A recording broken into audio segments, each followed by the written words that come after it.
Bonjour à tous. Aujourd'hui, on va s'intéresser à des traitements médicaux qu'on croirait sortis d'un autre temps et qui pourtant pourraient bien être la clé de notre avenir. Alors, c'est une question qui peut paraître un peu folle, non? Et pourtant, face à des problèmes de santé de plus en plus complexes, eh bien la science est en train de se tourner vers des alliés, disons, assez inattendus. Des remèdes que la nature, elle, perfectionne depuis des millions d'années. Alors, voilà le programme. On va d'abord poser le contexte, la crise actuelle. Ensuite, on va plonger dans 3 solutions assez incroyables, tout droit venues du monde vivant. Et on terminera en se demandant ce que tout ça signifie pour nous. Allez, c'est parti. Ok, alors, pour vraiment comprendre à quel point ces solutions sont, puissantes, il faut d'abord bien mesurer l'ampleur du problème. Et vous allez voir, le problème est de taille. Voilà le chiffre, 1 milliard de mots. C'est ce que ça coûte chaque année juste en France pour soigner des plaies qui peinent à cicatriser. C'est un chiffre qui donne le vertige et derrière ça, il y a une réalité encore plus inquiétante. Ces plaies, c'est une porte d'entrée royale pour des infections particulièrement tenaces. Et cette citation de l'OMS, elle met le doigt sur le vrai danger. Réfléchissez-y une seconde. Nos antibiotiques, c'était un peu notre armure, notre bouclier magique contre les infections. Le problème, c'est que ce bouclier est en train de se fissurer. Les bactéries, elles, deviennent de plus en plus intelligentes. Elles apprennent à contourner nos meilleures armes. Et ça nous ramène tout droit à une époque où la moindre petite coupure pouvait devenir mortelle. C'est justement dans ce contexte super tendu que les scientifiques se remettent à explorer des thérapies anciennes. Attention, ce n'est pas de la nostalgie, c'est vraiment par pure nécessité. En fait, ils se tournent vers une biotechnologie qui a fait ses preuves depuis des millénaires, l'évolution elle-même. Premier arrêt dans cette pharmacie un peu oubliée, et on va parler d'une créature qui, on peut le dire, a une réputation assez partagée. Alors oubliez tout de suite l'image un peu vieillotte des saignées du Moyen Âge. L'iridothérapie d'aujourd'hui, c'est une technique de pointe, super précise. On l'utilise quand la circulation du sang a du mal à se faire, typiquement après avoir réimplanté un doigt ou une oreille par exemple. Le secret de la sangsue, il est là. Ce n'est pas tant la succion qui compte en fait. Le vrai trésor, c'est ce cocktail biochimique qu'elle injecte. Sa salive, c'est une mini-pharmacie ambulante. On y trouve des anticoagulants qui sont parfois plus forts que nos propres médicaments, des anti-inflammatoires et même un petit anesthésion local. Résultat, on ne sent presque rien. Ce qu'il faut bien comprendre, c'est que la sangsue fait bien plus que simplement aspirer du sang. Non, en injectant sa salive, elle va carrément relancer une bonne circulation. Elle donne une vraie chance au tissu de s'en sortir, de survivre. C'est vraiment un exemple parfait de collaboration entre la nature et la chirurgie la plus moderne. Bon, on passe au deuxième cas. Et là, attention, c'est peut-être encore plus surprenant. Si l'idée des sangsues vous a un peu fait tiquer, attachez-vous bien parce qu'on va parler d'asticots.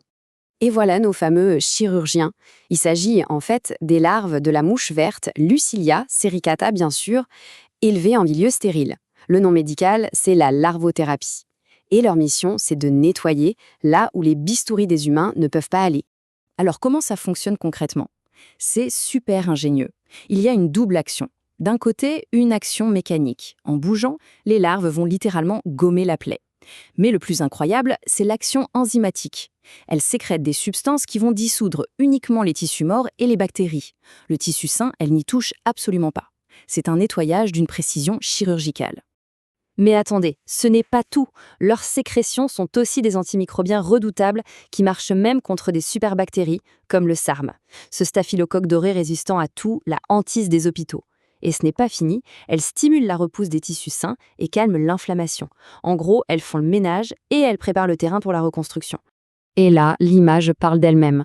Voilà le résultat concret sur une plaie vraiment compliquée. À gauche, c'est avant, à droite, c'est après le travail de nos microchirurgiens.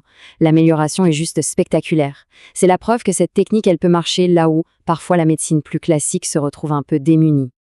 Allez, notre dernier exemple. Celui-ci, on le connaît tous, il est dans nos cuisines.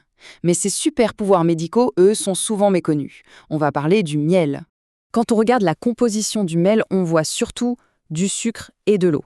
Mais toute la magie, tout son pouvoir de guérison, ça se cache dans les petits 5% qui restent.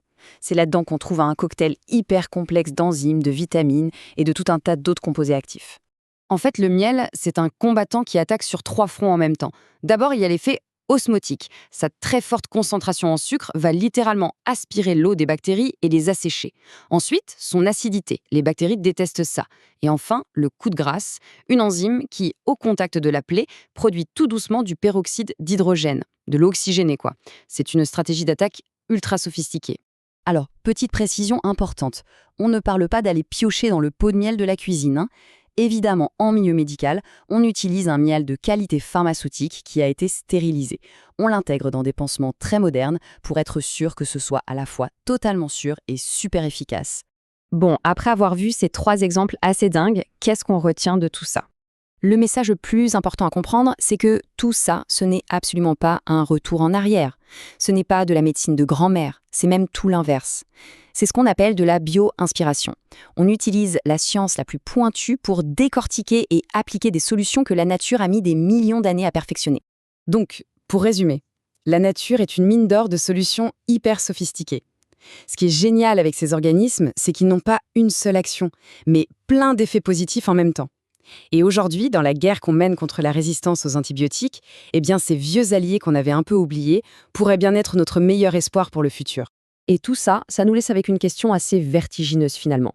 Si des créatures aussi banales qu'une mouche ou une abeille cachent des trésors médicaux pareils, imaginez une seconde tout ce qui peut se cacher ailleurs, dans les forêts, au fond des océans, des remèdes qui attendent juste qu'on se décide à les regarder à nouveau, mais avec un œil différent. La grande pharmacie de la nature, elle est grande ouverte. Il ne tient qu'à nous d'y entrer.